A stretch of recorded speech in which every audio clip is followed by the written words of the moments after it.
Back to 1997, when Thailand economic meltdown and triggered the whole Asian financial crisis, calling Tom Yam Goong crisis.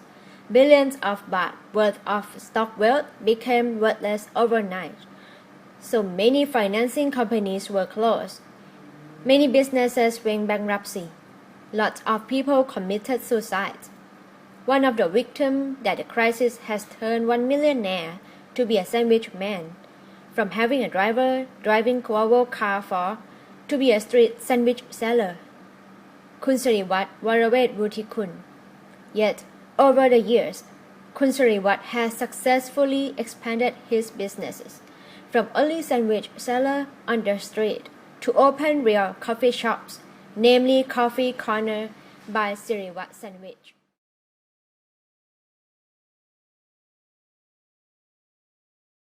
So tell me again about your inspiration that caused you to stand up from the economic crisis again. Well, went back into 1997. I was a multimillionaire until the business crisis and economic crisis came. I went bankrupt.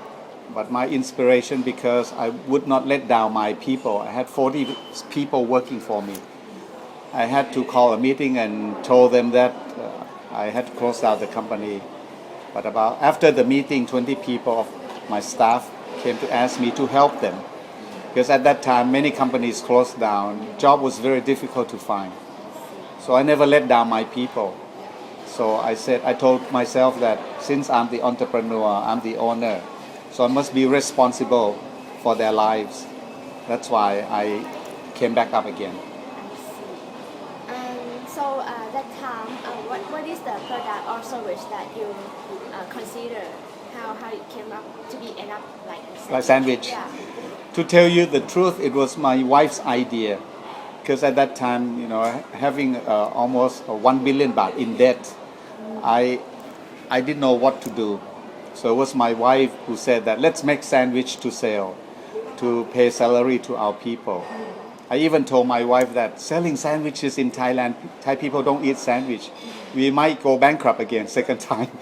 Anyway, my wife said that's all I can do. So she went to buy good bread. It was a well-known Japanese bread, Yamasaki. And we started from that time. And it was at this Bangkok General Hospital where we sold the first 20 sandwiches for the first day. 25 baht a piece at that time, and it took me 6.5 hours to sell, and I earned only 500 baht. Yeah. If you ask me, was I depressed? I said, yeah, I was depressed, but I told myself I must not give up because I had another 20 people with another 10 people in their families, about 30 lives I had to be responsible. So I started selling sandwiches at this Bangkok General Hospital. So by into 1997, what was your target that you want to reach? What was your goal? Back in 1997, Yes. about 14 years ago, Yes. I never thought that I would have any target. I knew I had to do what I had to do. Number one, not letting my people down. Keep my family alive. I was happy just selling sandwiches. I never thought that I would bounce back, have a business, a sandwich business. I did the best for every day. That's all. I'm honest to my customers, fresh everyday sandwiches. And would you believe that until today, I'm the biggest sandwich bread customer of Yamasaki, Thailand. I started 20 sandwiches, but today I can sell many sandwiches. So from today, from current situation, what is the new goal in Sirivat Sandwich? Okay. Objective? A very good question. After selling sandwiches for a couple of years, then one day I saw my wife making a Japanese food, a sushi or a maki for my children. I said, okay, that's why Thai people eat rice and it's Japanese food. It's good for the health. Today I'm very successful in selling this brown rice, sushi brown rice, and I'm the first in the world. And I never thought I would be first in the world to make sushi brown rice because Japanese, they do not eat brown rice. They eat white rice. And I use Thai rice. I help Thai farmers. I also have pita sandwiches, another product. Yes. Pita bread. Also have this onigiri. It's also a Japanese food. But I know these products, shelf life is 1 day. Very risky to manage. Like I mentioned before, whatever I cannot sell, I donate. I let my people eat. Then I try to think, being businessman, diversify into products that have longer shelf life. Today, I'm proud to say I have this brown rice crackers. The shelf life is 1 year from production date. I use organic Thai brown rice. It doesn't have any MSG. So I have barbecue, I have classic, and have seaweed. Then so I diversify into this Thai beverage drink. This is mulberry juice. It comes from Sakon Nakhon. It's in the northeastern part of Thailand. The shelf life is 1 year from production date. And it has a lot of iron. It has 18 amino acids. It has more amino acids than carrot, than apple, than papaya. So what I'm trying to do is diversify into food and beverage products. But the important thing is that the raw materials must come from the ground of Thailand. In other words, I want to create value added to the products grown from the ground of Thailand. So this is to diversify your products to Yes. be more and more. So is there any particular firm's objective in the future? Because according to the news that I read, you said that you want to bring your company back to the stock market. Yes. How about that plan? Okay. Yes, because I have been doing this business for 14 years. It's a family business. And I know that I want to grow my business. If my business grows, I can help farmers also. But how to grow?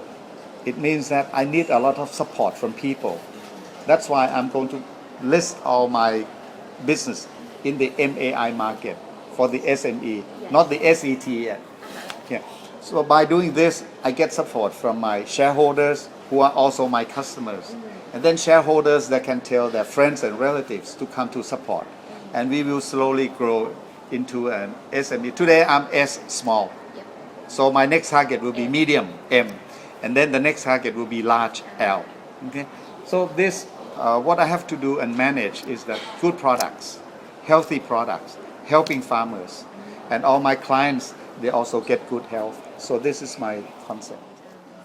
Do you think that your bankruptcy in the past is beneficial for you to stand up today? Yes, especially when I was 48 years old, 14 years ago, I was 48 years old. Today, I feel very happy. I'm glad that it happened to me in 1997. But if you went back 14 years ago, 1997, I was always telling myself, why it had to be me, why it had to be me? Because at that time, the situation was very bad.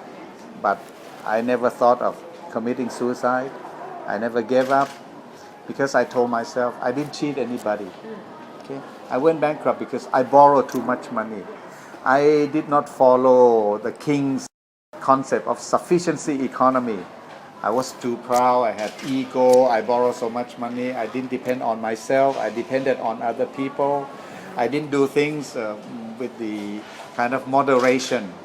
I just did and expand, but by borrowing. So I went bankrupt. Today I feel happy that I'm glad that 14 years ago I dared to stand in the street of Bangkok and sell sandwiches. I had to take out the necktie and the jacket, my suit, and just stood in the sun selling sandwiches. Today I'm happy that I did it. And from what I have heard, many people have followed my footsteps because 1997 was a very bad year.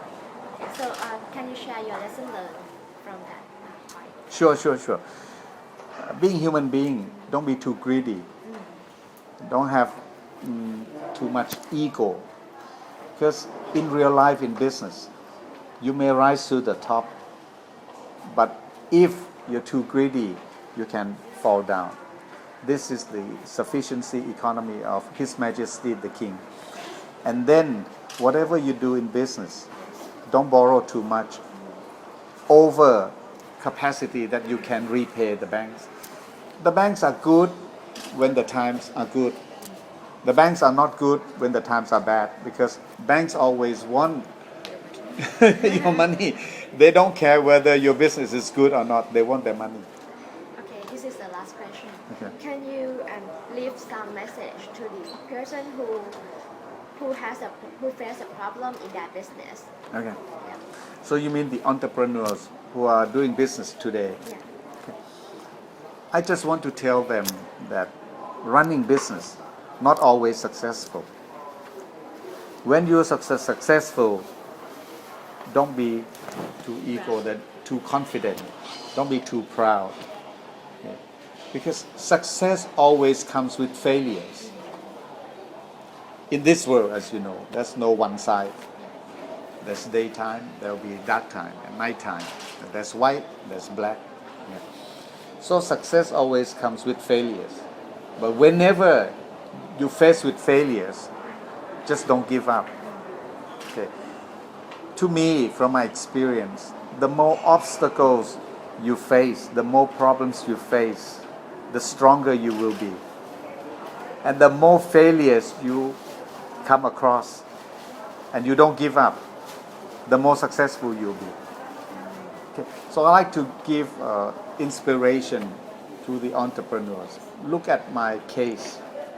Who would ever dream that running a business, having a credit of many hundreds, millions of dollars, making a lot of money in the stock market, one day I collapsed. I went bankrupt. I had to start with sandwich, which normally Thai people don't eat. Thai people eat rice and eat noodles. At this Bangkok hospital, and then standing in the street of Bangkok, selling now today varieties of products, longer shelf life, having coffee corner, and dare to bring the whole business listing in the MAI market.